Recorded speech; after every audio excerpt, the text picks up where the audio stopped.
শুধু না, আরও বেশিও হয়তোবা বাড়ানো যাবে, সেই পরিকল্পনাও রয়েছে। এখানে এই যে বাড়ানো হয়েছে যাতে করে যারা পুরুষরা আছেন তাদের যে আসন সংখ্যা সেটা যাতে না কমে, সেটাকে ঠিক রেখে মহিলাদের আসন সংখ্যা বৃদ্ধি করা, সেই কারণেই 2026 সালের 17ই এপ্রিল কেন্দ্রীয় সরকার মাননীয় প্রধানমন্ত্রীজির নেতৃত্বে সেটা পেশ হয় এবং 131তম সংশোধনী বিল হিসাবে সেটা পেশ করা হয়। কিন্তু আমরা জানি যে সংবিধান যে এই সংশোধনের জন্য প্রয়োজন 2/3 সংখ্যাগরিষ্ঠতা, যা লোকসভায় পাশ হতে দেয়নি বিরোধীরা, ইন্ডি জোটের ওরা এটাকে পাশ হতে দেয়নি।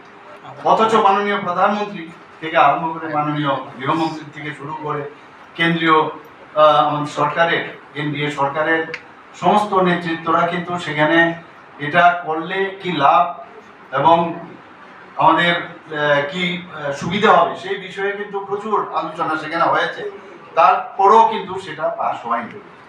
এই সংশোধনী বিলটি আমার মনে হয় ভারতের নারী শক্তির জন্য এক মহাযজ্ঞ, আমি বলবো মহাযজ্ঞ, এবং এই মহাযজ্ঞের সাফল্য আমার মনে হয় যে রাজনীতির ভবিষ্যৎ নয়, বরং দেশের ভবিষ্যৎ ও ভাগ্যকেও বদলে দেবে। কিন্তু এনডি জোট অর্থাৎ বিরোধীরা আবারও মহিলাদের, আমার মনে হয় যে তারা মহিলাদের অপমান করলেন, শুধু মহিলাদের নয় সমগ্র জাতিকেই বঞ্চিত করেছে। নিজেদের রাজনৈতিক যে জমি সেটা রক্ষা করার জন্য ওরা মরিয়া প্রচেষ্টা, এবং সবসময় ইন্ডি জোটের যারা আছেন কংগ্রেস থেকে আরম্ভ করে তৃণমূল থেকে আরম্ভ করে কমিউনিস্ট পার্টি থেকে শুরু করে সবাই, সেটা কিন্তু তাদের মেইন যে এদের সমস্যা, তারা কিন্তু আত্মকেন্দ্রিক রাজনীতিতে বিশ্বাস করে এবং ওনারা চান না যে মহিলারা এইরকম জায়গায় আসুক যেখানে ওদের অধিকার তারা এখানে প্রতিষ্ঠিত করবে। এবং আমার মনে হয় এই বিরোধিতার কারণে মহিলাদের যে স্বার্থ সেটা কিন্তু আবারও বলি হয়েছে, আগেও হয়েছিল এত বছর ধরে, 3 থেকে 4 দশক ধরে হয়েছে, আবার হয়েছে। দেশের সর্বোচ্চ স্তরে মহিলারা রাজনৈতিক যে অধিকার সেটা যাতে না পায় এবং তাকে কিভাবে পঙ্গু করা যায় সেটাই বারও কিন্তু প্রমাণিত। কংগ্রেস দল দীর্ঘদিন ধরে মহিলা বিরোধী অবস্থান বজায় রেখেছে, যা রক্ষণশীল মিত্র এবং প্রভাবশালী গোষ্ঠীগুলির দ্বারা প্রভাবিত। এই বিষয়ে আসবো, আপনারা সবাই জানেন এই বিষয়গুলি। এবং আমরা জানি যে আমাদের দেশের জনসংখ্যার 50% যারা মহিলা, তাদের যে প্রাপ্য অধিকার এই বিল পাস না করার কারণে তাদের অধিকার থেকে কিন্তু ওনারা বঞ্চিত হয়েছে। আমরা সবাই জানি যে প্রাক্তন প্রধানমন্ত্রী রাজীব গান্ধী মুসলিম মহিলাদের প্রতি অবিচার করেছিলেন, যখন তিনি সুপ্রিম কোর্টের নির্দেশ থাকা সত্ত্বেও সেটাকে উপেক্ষা করে উনি মুসলিম পুরুষদের যা স্ত্রীরা আছেন তাদের ভরণ পোষণ দেওয়ার রায়কে কার্যত অমান্য করেছেন, আমরা সবাই জানি এই বিষয়।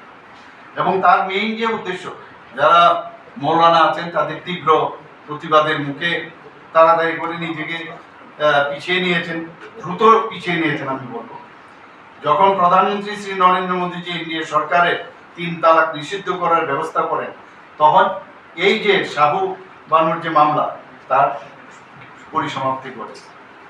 2014 সালে প্রধানমন্ত্রী শ্রী নরেন্দ্র মোদীজি ক্ষমতায় আসার পর আমরা সবাই জানি মহিলাদের জন্য উনি যেভাবে কাজ করেন, আগে খোলা স্থানে শৌচকর্ম, তাছাড়া রান্নার গ্যাস, পানীয় জলের ব্যবস্থা, ঘরবাড়ির অভাবে খোলা আকাশের নিচে বসবাস এবং ব্যাংকিং সিস্টেম, এইসব ইত্যাদি ব্যবস্থা মাননীয় প্রধানমন্ত্রীজি যখন 2014-তে আসেন তারপর মহিলাদের জন্য এই কাজগুলো করেছেন।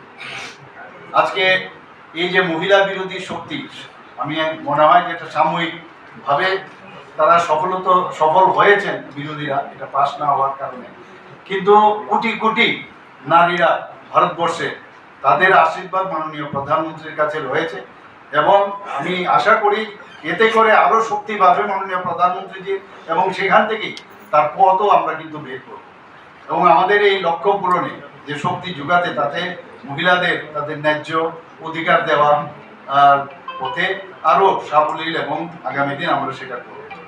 আমি এই ইন্ডি বা বিরোধীদের এই মহিলা সংক্রান্ত সংশোধনী বিলের যে বিরোধিতা করার জন্য আমি তীব্র নিন্দা জানাচ্ছি ইন্ডি জোট এবং কংগ্রেস এবং কমিউনিস্ট পার্টি থেকে শুরু করে তৃণমূল সবাইকে। এবং আমি আশা করি আগামী দিনে ভারতের মহিলাদের অধিকার খর্ব করার জবাব ওনারা যোগ্য জবাব খুব তাড়াতাড়ি পাবেন। সবাইকে নমস্কার। सर, देखा गया है 2023 में जब ये बिल आया था तो अपोजिशन वालों ने सब ने इसको स्वीकार किया।